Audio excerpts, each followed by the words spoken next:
First time chicken biryani ঘরে তৈরি করলাম, সেটা আমি আমার চ্যানেলে শেয়ার করলাম। চলুন তৈরি করা যাক চিকেন বিরিয়ানি। তার জন্য আমি এই যে পেঁয়াজের বেরেস্তাটা ভেজে নিচ্ছি।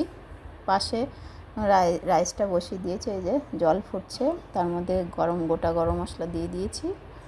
এই দেখো রাইসটা হয়ে গেছে, 80% রাইস হয়ে গেছে, 20% বাকি দমে দিয়ে দেবো। তারপরে আমি বেরেস্তাটা তুলের পরে যে তেলটা ছিল তার মধ্যে আমি গোটা গরম মশলা, তেজপাতা ফোড়ন দিয়ে দিলাম। এবার আগে থেকে চিকেন ম্যারিনেট করে রেখেছিলাম সেটা ভেজে নেব আমি ওই তেলে। যেহেতু চিকেনগুলো অনেক বড় পিস, এই জন্য আমি ভালো করে ভেজে তুলে নেব যাতে চিকেনটা ভালো করে সিদ্ধ হয়। এই যে চিকেনগুলি ভেজে তুলে নিলাম, চিকেনগুলি ভেজে এবার তুলে নিচ্ছি। তারপর ওই মশলায়, ওই তেলের মধ্যে আমি পেঁয়াজ আদা রসুনের পেস্টটা দিয়ে দিলাম। তার মধ্যে দিয়ে দেব কষায়া, তার মধ্যে আমি কষাচ্ছি। এরপরে আমি টক দইটা ফেটিয়ে দিয়ে দেবো এর মধ্যে। টক দইটা ফেটিয়ে দিয়ে দিলাম। এবার কষাবো। তারপর আমি কষাতে থাকছি। এরপর আমি এখন চিকেন বিরিয়ানি মশলাটা দিয়ে দিলাম। আগে থেকেই বানিয়ে রেখেছিলাম চিকেন বিরিয়ানি মশলা, এর মধ্যে অনেক কিছু আছে। তারপরে আমি এখন কাশ্মীরি লঙ্কার গুঁড়ো দিয়ে দিলাম। এখন আমি কষাবো অনেকক্ষণ, কষিয়ে তারপরে কষাতে থাকছি। এবার কষাচ্ছি। এরপর ভাজা চিকেনগুলি আমি এর মধ্যে দিয়ে দিলাম। তারপরে 10 মিনিট আমার চিকেনটা তৈরি করতে সময় লাগবে।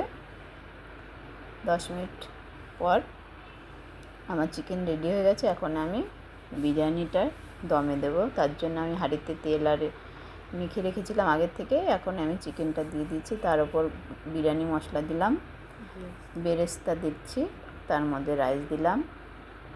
যেহেতু অনেকটা রাইস, এই জন্য 3 লেয়ারে আমি দেবো, ওই জন্য রাইস দিচ্ছি। অনেকটা রাইস দিলাম, রাইস দিচ্ছি। আবার তার উপরে চিকেন দেব, চিকেন আলু গ্রেভিটা দিয়ে দিলাম, কিছুটা গ্রেভি দিয়ে দিলাম, বাকিটা রোলে আবার পরের লেয়ারে দেব। আবার রাইস দিচ্ছি এর উপরে, আবার রাইস দিচ্ছি, অনেকটা রাইস দিচ্ছি এবার। এরপরে ডিম দিলাম, বেরেস্তা দিলাম, বিরিয়ানি মশলা, আবার লাস্টে যে চিকেনটা ছিল সেটাও দিয়ে দিলাম এর উপরে। পুরোটা গ্রেভি যা ছিল সব দিয়ে দিলাম এর মধ্যে।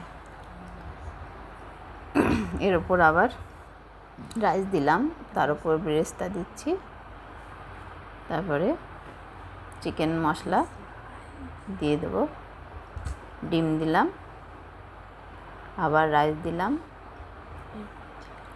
এরপর রাইসটা দেওয়া হয়ে গেলে চিকেন বিরিয়ানি মশলাটা দিয়ে দিলাম উপর দিয়ে ছড়িয়ে।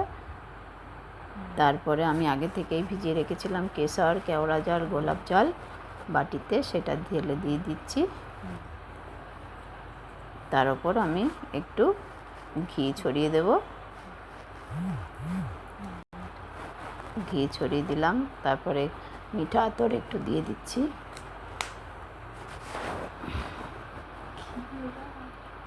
ঘিটা দিয়ে দিলাম, তারপরে মিঠা আতর দিয়ে দিচ্ছি। তারপরে লাস্টে এটা আমি 20 মিনিট দমে দিয়ে রাখবো, একদম কম আঁচে। এর উপর একটা ভারী কিছু চাপিয়ে দিয়েছি।